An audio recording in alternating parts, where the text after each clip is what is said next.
You started a SaaS company and then scaled an agency. That's backwards from the trend that you typically see nowadays. So it's usually agency jumping ship to software. It sounds like you figured something out. What is it? That we sucked at growing the SaaS company is what we figured out. So here's the punchline. When we built out our businesses, we always think about what's the skill gap in the skill set that we needed personally that we needed to solve, and then went basically towards that. And so we didn't get into the history of my career yet, but there was basically three major arcs. I started off my career, I dropped out of school. I started my career as a designer.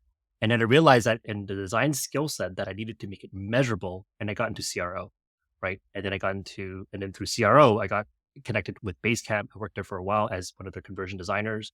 And then I built out like a software skill set, incidentally through that work environment. And then when I was building the software companies, coming back to your question, we had product traction because I was a good designer and knew how to make good feature sets, but we couldn't commercialize it and make it sustainable. And coming from a place where I wanted to bootstrap the company, almost dogmatic to a fault, we eventually had to basically fund ourselves to get a way through.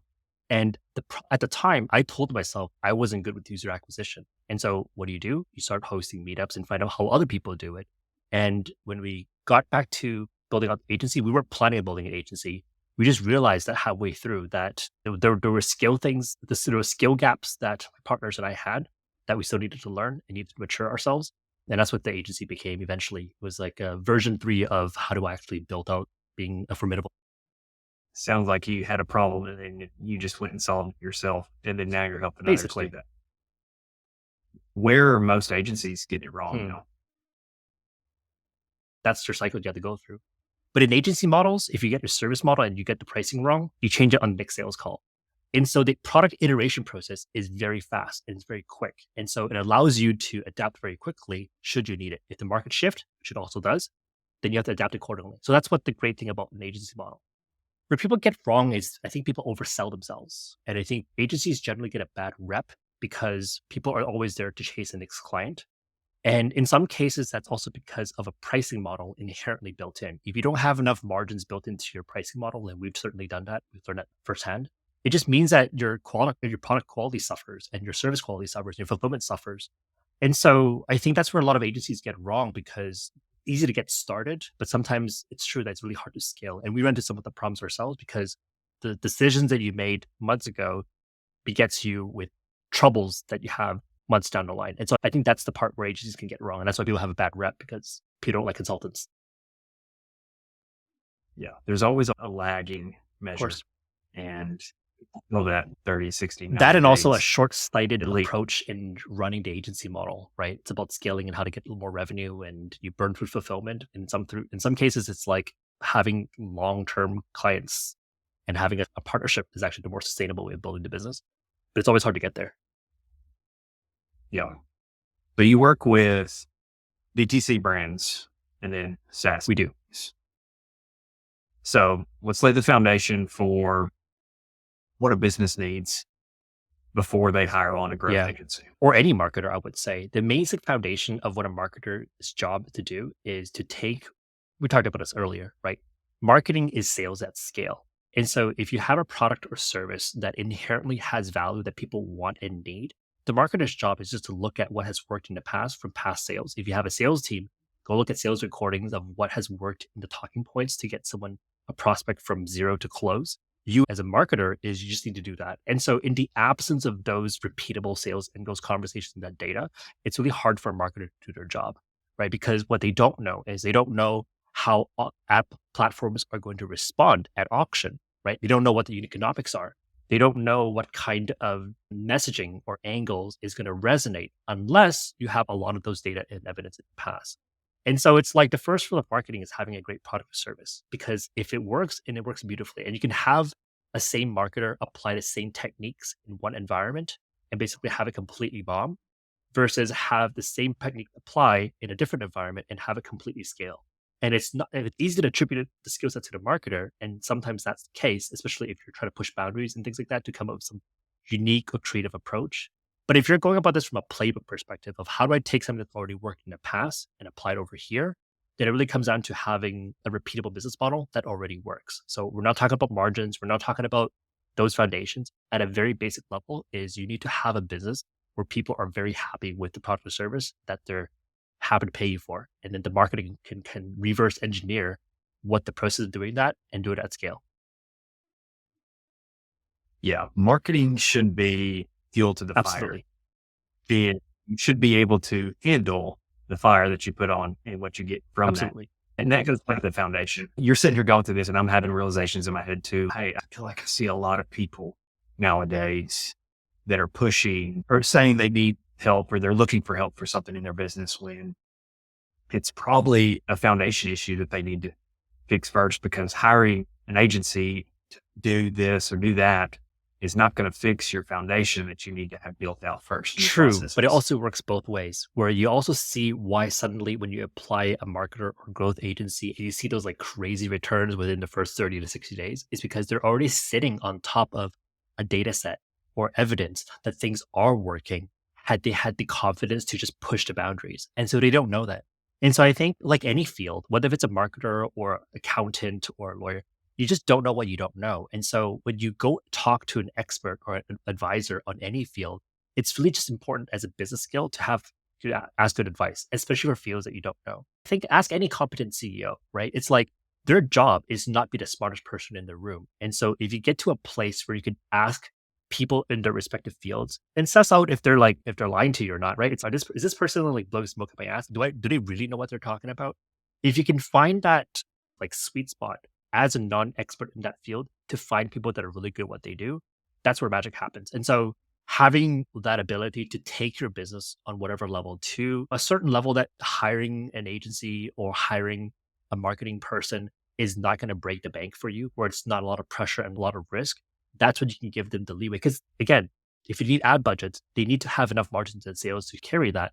And so crossing that minimum threshold where that hire is de-risked, that's usually the sweet spot. Yeah. So once they have that foundation laid, they have a great product, they have those margins. What do you do next? So the first thing to ask is, let's say from a marketing perspective, right? We're not talking about growth in all channels, right? Just from wearing my hat, right? The usual suspects for DTC brands, we'll focus on that. The usual suspects of the channels that are available to you is paid search and paid social, right? And so paid search very broadly would be things like Google search, Bing search, and in some cases, Amazon, right? It's a search environment. And I'll talk about the behavior of what the characteristics of that consumer will be like in just a second. But then the other environment will be paid social. And I won't scrutinize whether if it's Meta, so like IG, Facebook, TikTok, in some cases, Snap or Reddit or Twitter, right? Doesn't really matter. But the fundamental difference from the consumer side is that in those two environments of search versus social is that on search, what you're doing is you're actively looking for something, right? You're typing in a keyword of something that you're looking for specifically. And so when you're thinking about, I'm looking for a pair of shoes, or when I'm looking for this particular brand, you're actively buying, right? In that process. Now in paid social, it's different. In paid social, what you're doing is you're intersecting ads between your friends' feeds, motivational videos, other clickbaity articles. You're in your downtime, right? And so what you're doing is you're not actively looking for a product. You're not actively looking for a service to buy.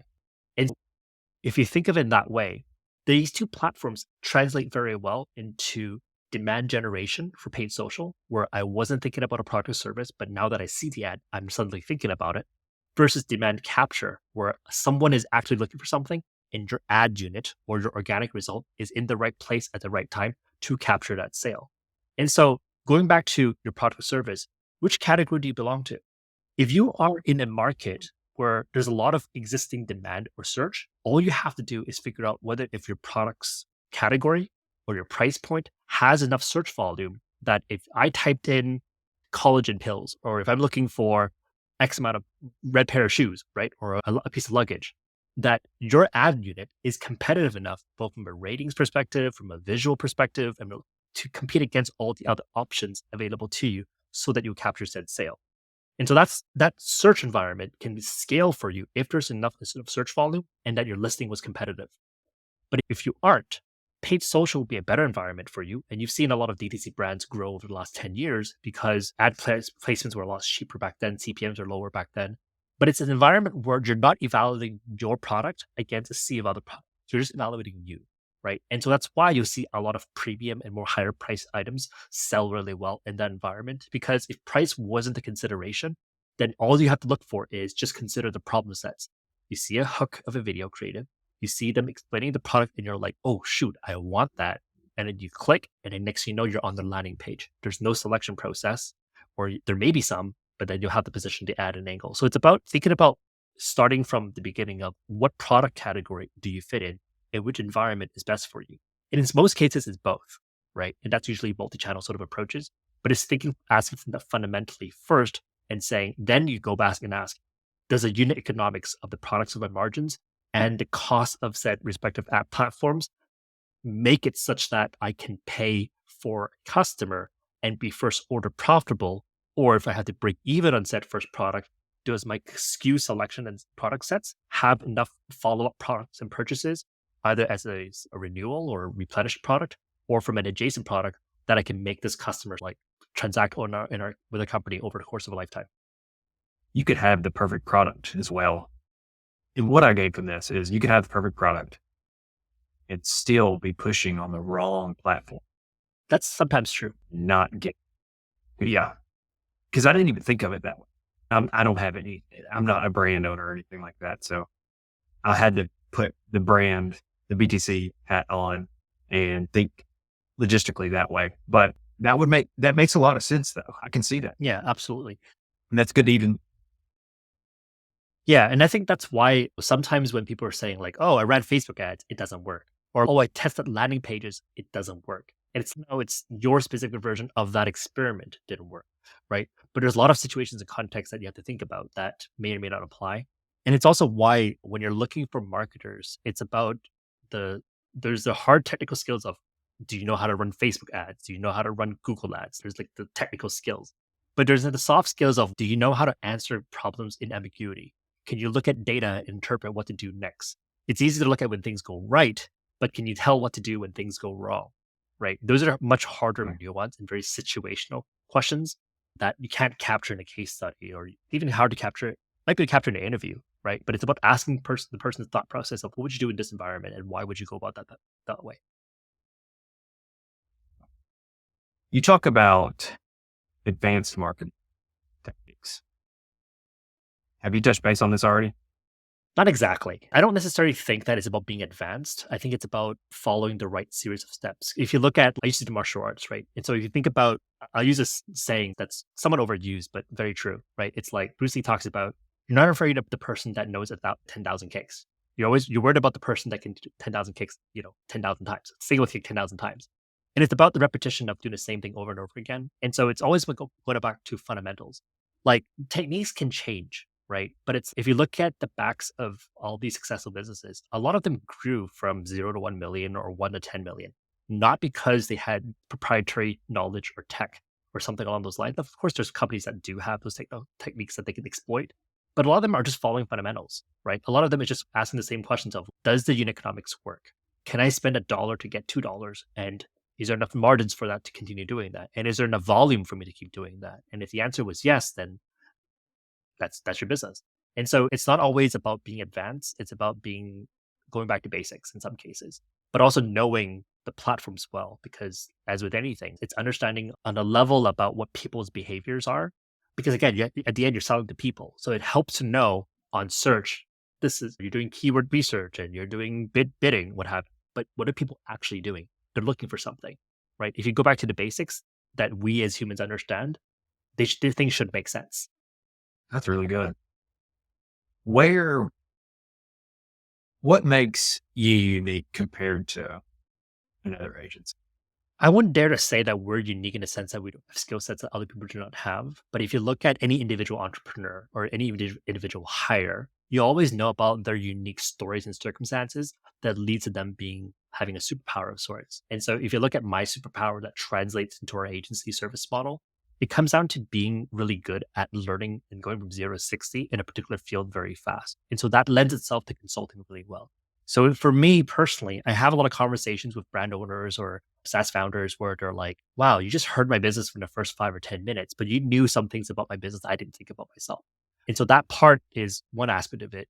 The question is, do we have skill sets or tools or techniques that allow us to exploit that in such a way that allows you to be profitable? That's like the thing, right? But I would also say that as like a boutique agency, we're relatively small, right? We're about 8 people, two full-timers, 2 part-timers.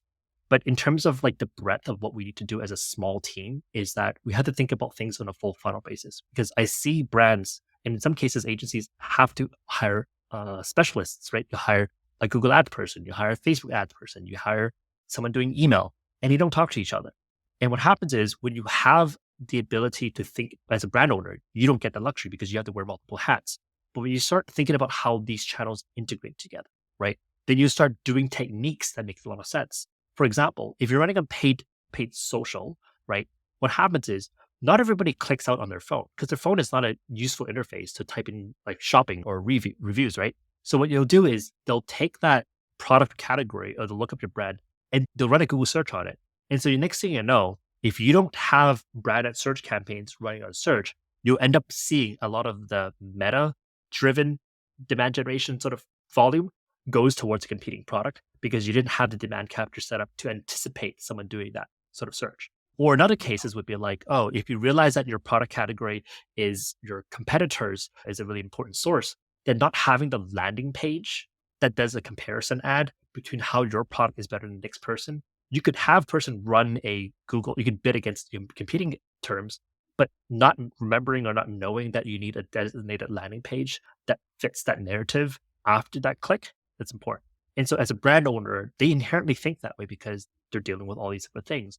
But as an agency, it's also important to think about because that's where a lot of your best volume will come from. And if you see other competitors in your space not doing, that's usually an advantage and an angle that you can take. I want to take it back to what you said originally, where you spoke with business owners and realize things or see things in their business that they not even seen. You've been looking at it for 15 minutes. You know, what do you contribute that to? I attribute it to the same questions that you ask, which is you ask about a person's history. Because if you think about brand owners, most people start businesses because they're trying to make a quick buck, right? But there are other brand owners that started something because they're trying to scratch their own itch. They're trying to solve something that are very deeply rooted into them. And what ends up happening is like what you asked earlier, which is what makes you unique as a product. And if you think about us as a product, right, with a service that we fulfill, it comes from a core strength that we have that we see in the market that we're able to exploit.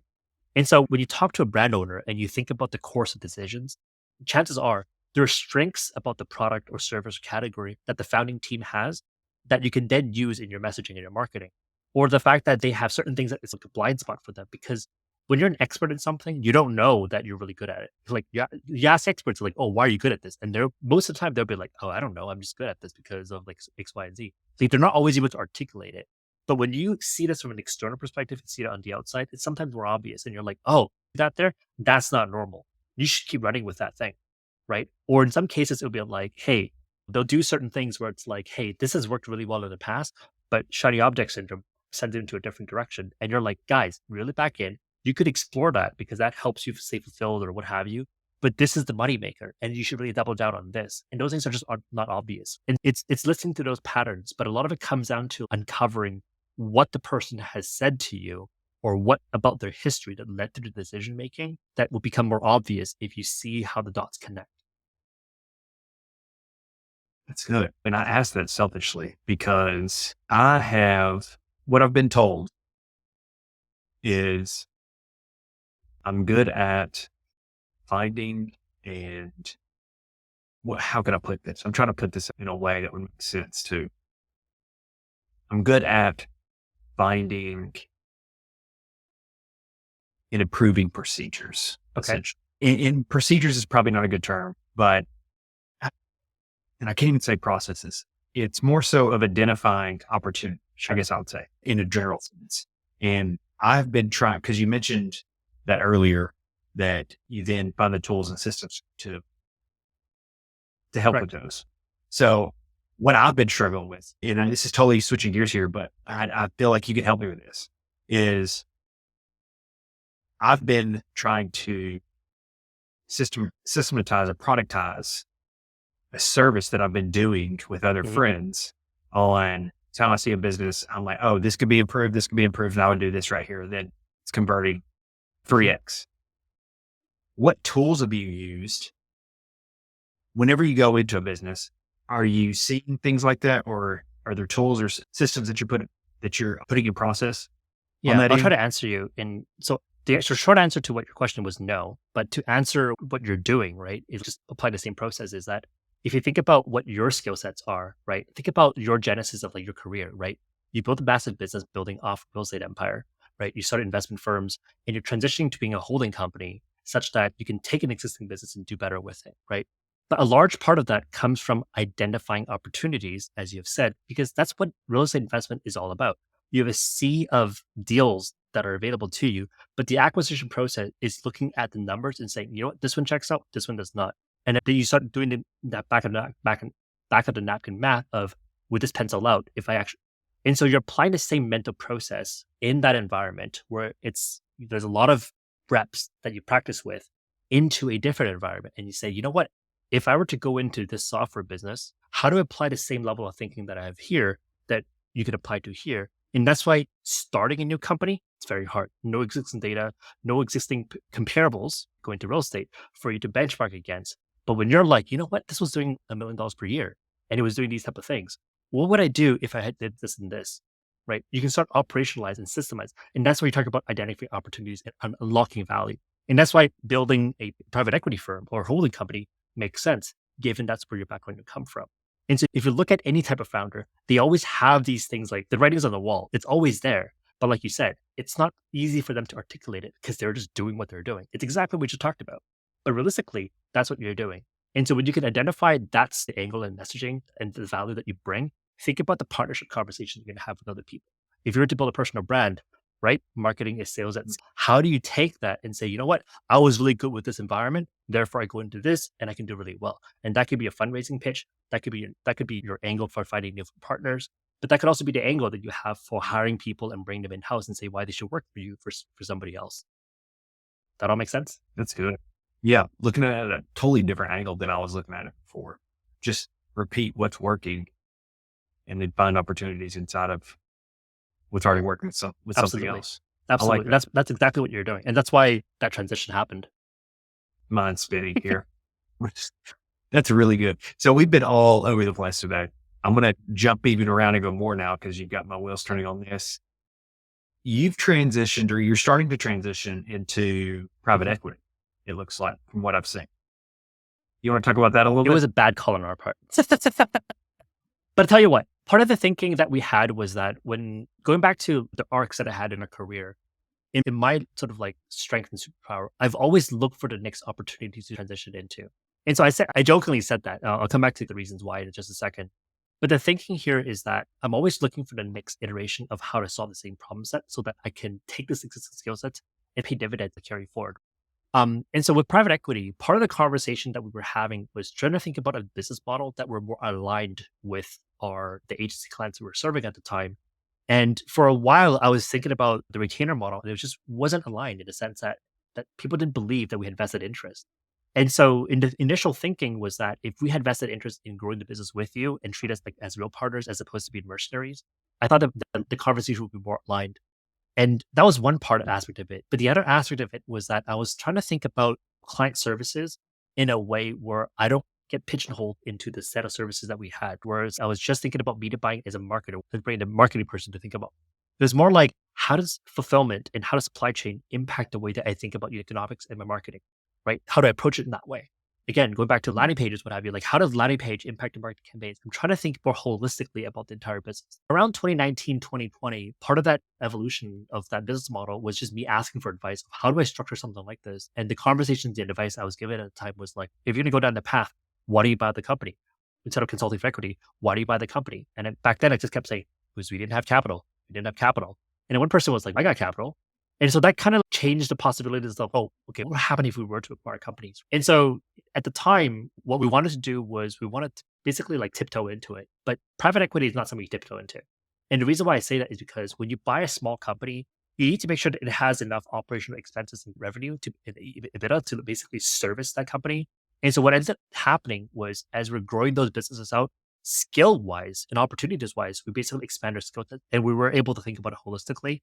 But I actually think it was a distraction thinking back. And so what I wish we did more, if I were to go back 2 years, there's certain parts of the business that I think I did really well with, which was acquiring a brand allow us to go through the motions of thinking about all the sort of components that makes a great brand great. It got us through the exercise of doing due diligence of if we were to acquire a brand, can we actually grow this thing? And those are really important exercises that I don't think was actually a bad call. But after you acquire the company and the amount of energy and dedication you can get into it, I think that becomes a problem. And so I think if I were to revisit the private equity model, I think we should be probably maybe 2 or 3 times larger so that we have a CEO that can dedicate and champion the private equity side separate from the agency side. Because at the current stage of the agency, I think it's a distraction. Now, that's a really good point. Private equity is not something, like you said, you don't tiptoe into private equity. It's taking something. And that's why not everybody does it. We see it now. We see the Alex Ramosys that are coming up here and we're like, oh, we want to do this. We want to get into private equity. But people that have not rated companies like that, and there's a reason why private equity as well doesn't take on smaller companies. They have criteria that they, and you can't just take on $1 million company, a 7-figure company without that infrastructure in place. Absolutely. And it's more nuanced than that too, right? There's no small cap private equity firms, although a lot of them do exist. A lot of them basically move up market because if you raise a $10 million fund or $20 million fund, right? Like how many small checks can you, or sorry, maybe you should even go larger. If you write a $50 million fund or a $100 million fund, how many $1 million checks are you going to write? And so I saw that as opportunity because there's a gap between private equity firms that are actually going to go into small cap sort of private equity to buy out smaller deals. And it just meant that the people that were buying those were high net worth individuals that had some spending capital to deploy. And so I think in that sense, if you're like semi-retired and you want to get into something like that and that was your sole focus, I think that could actually work out a little bit better. But as an agency model, I think the way that we approached it, we tried to think about it as like client services and it doesn't translate exactly that well. And so if you look at the people that we have on staff, now you end up with like operations manager for e-com, right? And you end up with like customer success. And you end up with, and it just fragments the company. And so I think, if we didn't do that, I think that would have been better for the core agency business. And I think if we were just patient, let's call it like 2 or 3 years, we probably would have been grown larger to have a larger headcount to basically fulfill strong fulfillment instead of leaving a business basically on the back burner, which isn't exactly it is, but it's not growing at the pace that it needs to be, which is also doesn't lend itself well to future fundraising conversations. You should look at historical performances. So I think it just put us in different directions. So learning wise and skill gap wise, I think we learned a ton. A lot of the things, my level of decision making and the quality of decision making, I think has been a lot sharper because I went down that path and I'm more thoughtful about fundraising and more about track working, those type of things. But like hard metrics of like how the businesses perform individually, I think it would have been better if we didn't do that. Going through that now and knowing that, how have you doubled down on the agency How side? would I do it? Yeah.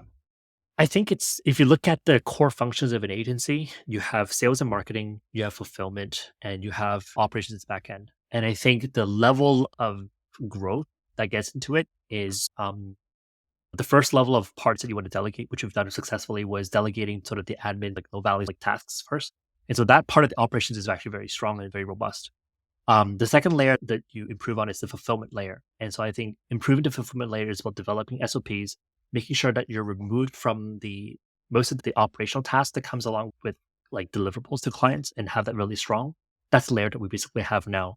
And then the third layer is delegating sales and marketing. And that's the layer that we're working on. And each of these layers that you work into, and I think about it in those levels, is that the founding team basically have to get their hands dirty and build the first iterations. And going back, I think our stage of our growth, in this case, why I'm doing these podcasts, for example, is largely a function of me trying to systemize and productize and have like work products assets we can distribute, largely because I'm focusing on the sales and marketing aspect of it. So that if we didn't focus on the first 2 layers of developing all these useful skill sets, that we have something to actually talk about, it will make the sales and marketing a lot much harder to talk about. That's actually something we're trying to do right now with the marketing. You mentioned the marketing, building out the marketing side of it. What can you share that you've learned so far with marketing, or what's your approach essentially with the market? Are you more, there's so many different ways how people build things out or scale things or how they go about things. What's your approach on building out? 100%. So a large part of it comes down to looking at what's already working in the past. So I'll go back to that for a second. there's different facets of marketing. So if we're just talking about running a paid ad campaign, right? But if it's paid search, paid social, first one is delineating between which one should you double down on. And it goes back to what my earlier thought around category. Is there a lot of search volume? Is your product, if you had showed up in the search environment, would it be competitive? Those are the kind of questions that you would ask because, in a sense, Google ad campaigns are also a little bit easier to set up. You take the product feeds, you take the you take your search campaigns, and you throw it up. There are video and YouTube shorts. There are like assets-based creatives that are important. But if the company doesn't have assets lend itself very well to it, you basically let go produce it. Those are like the easier parts to capture first. There's also another reason for that. If you look at the consumer journey that happens from someone to not know anything about the product to knowing about the product or not knowing about the problems to being product aware or solution aware, the people that are closer to the purchase decisions are the ones that are down funnel, right? That are like, I know what product I'm looking for. I know. And so again, from that perspective, you usually find your best dollars spent on search first. So I might prioritize first. But let's say that was available or it wasn't available, then social is good to the next environment. In most cases, like I talked about with an existing brand, new companies are very hard because they're a cold start. Existing companies have existing campaigns and data. So we just took on a new brand a week or two ago. And the first thing we do is go through an audit. And sometimes agencies would do audits as like a way to talk bad and poorly about the other agencies and all the other stuff they've done. But realistically, what we're looking for what have they tried that seems to have worked that we can make improvements on. And for example, during the audit, I'll find all kinds of things, right? I'll find things like, conversion tracking wasn't set up properly, right? Or that there was not passing enough data. And you can cross-reference that between the source data. So you go to, in this case, Shopify to see what the actual order counts are to the events that were being passed in and tracked within Facebook pixels. And it's some iOS 14 that changes certain environments. And so you see that all the purchase events are not being captured. Then you're like, okay, that's going to be a problem. So then when you look at all the campaigns that have run historically, you'll be like, there's reasons why those campaigns didn't work out, right? Not because those campaigns were necessarily bad campaigns. They could have all the right settings. They could have all the other things. But if this one sort of problem of conversion tracking screws up, it throws all the learning off and you won't have the right data sets to prove on. Timing matters, history matters. But then we're looking for things like that so that when you starting your first campaign, you have a plan of attack. And you basically say, listen, client, so we're not 100% sure this is going to work, but based on what we saw here, this is what I'll try first. And you're basically systematically going down the list of trying things that make the most reasonable sense. And that's on a campaign structural level. And the last piece to it from a paid social or paid search in some cases is being clear around what kind of angles and messaging are things you build out in your creative. And so right now on social channels, the creative is very important because there's fewer levers than we used to around the targeting that you could do or the types of targeting you should do. A lot of it is about broad targeting right now, or in some cases, you'll see campaigns like ASC within Facebook campaigns, if you're familiar with that, where it's basically productized broad campaigns where you don't get to choose the audience sets because the machine is going to figure it out for you. But then it means levers are having good creatives.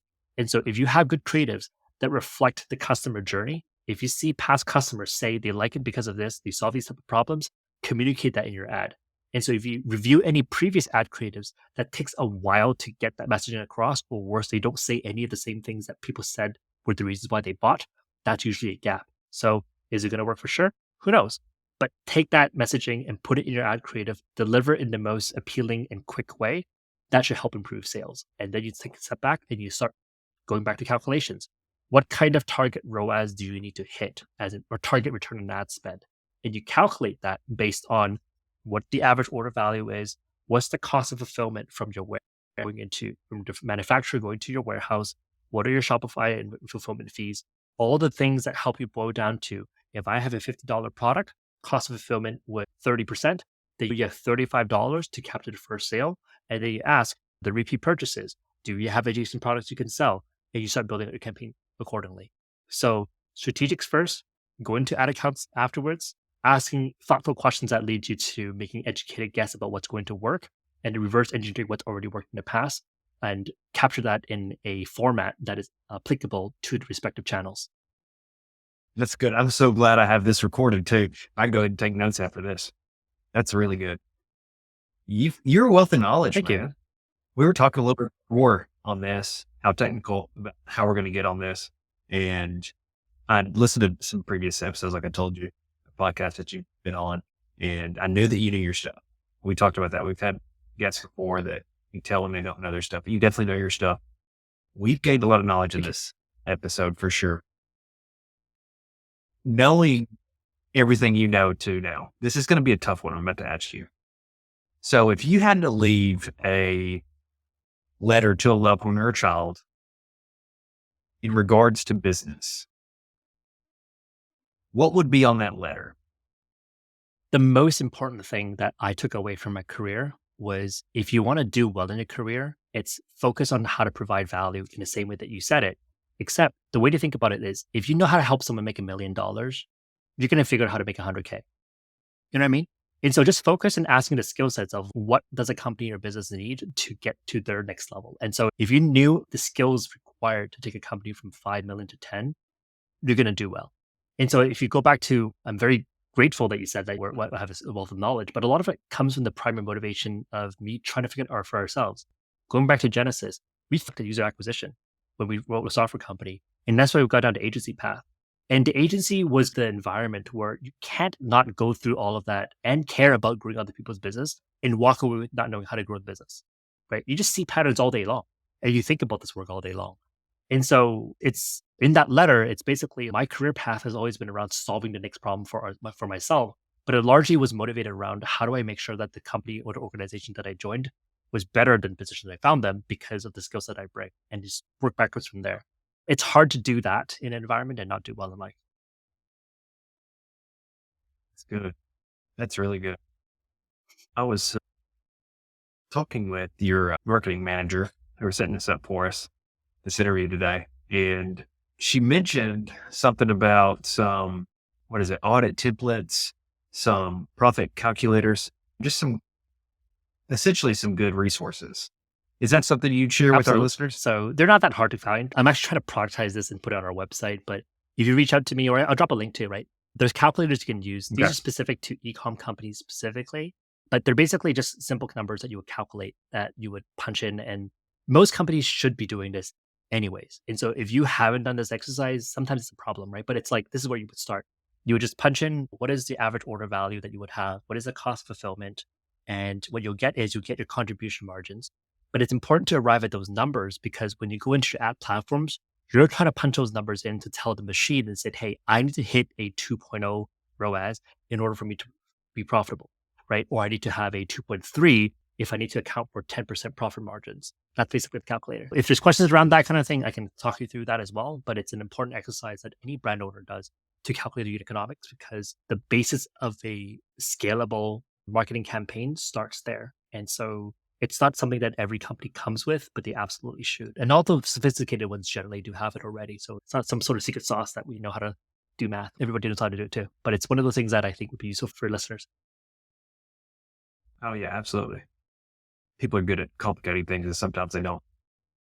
Like you said, they get passionate about their own stuff and sometimes they don't systematize the stuff that they need to like that. So that'd be perfect. John, man, I appreciate you coming on today. Where do I need to direct traffic to?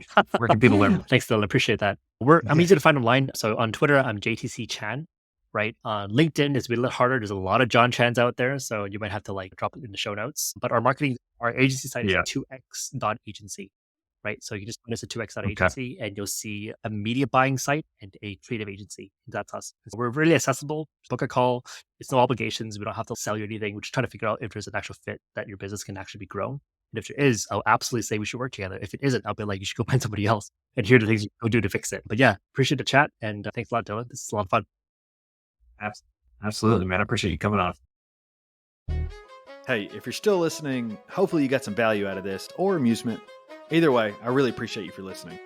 My goal with this podcast is to build something of value while also showing others that it's possible to do the same. And what I mean by that is I'm not perfect at this. I fumble, I stutter, and I just want to show that it's okay. If you've been putting something off, this is me telling you to go for it. So I need your help in growing this, and there's two main ways a podcast grows. One is through ratings and reviews, and two is through word of mouth. So I can only do it with your help. If you can leave me a 5-star rating and review on Apple Podcasts and Spotify, as well as post this to your social, it doesn't grow without you. Thank you. Talk to you all next week.